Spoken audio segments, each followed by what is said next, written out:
Head kaaslased, siin Jüri Arraku maali taustal ma rõõmustan siiralt, et minu ettepanekule anda lastele valimisõigus, mida mõistagi kasutaksid nende vanemad kui laste eestkostjad, on leidnud nii palju toetust ja kodulehe kaudu kui ka lihtsalt inimeste kaudu, kes on teisel moel minuga ühendust võtnud. See annab julgust. On ka skeptilisi suhtumisi.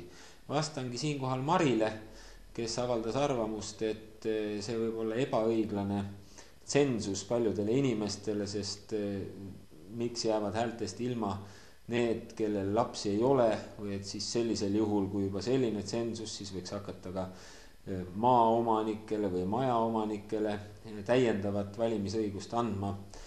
Kui me vaatame rahulikult oma praeguse traditsiooni pinnalt, siis heitkem kõrvale kiusatus öelda, et uute valijate juurde toomine on kuidagi ebaõiglane, sest võib-olla just lisahäältest jäävad siis teised ilma.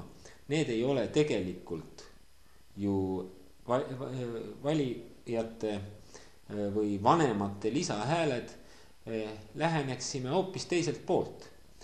Meil on kuulutatud küll põhiseaduses ühetaoline valimissüsteem välja, kuid see ei ole ühetaoline. Suur osa kodanikkonnast, kõik alaealised, alla 18-aastased on valimisõigusest ilma jäetud. Nüüd, kui meie ühiskonna eesmärk on, et tulevikus oleks lapsi rohkem, laskem kaasa rääkida ka alaealistel, keda esindavad, kuni nad saavad täisealiseks, esindavad nende vanemad.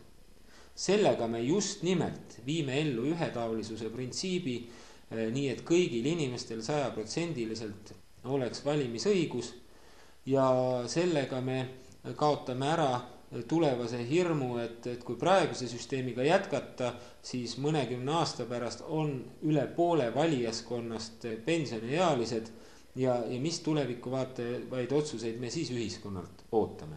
Nii et andkem kõigile inimestele ühetaoliselt valimisõigus, vanemate inimeste kõrval ka lastele.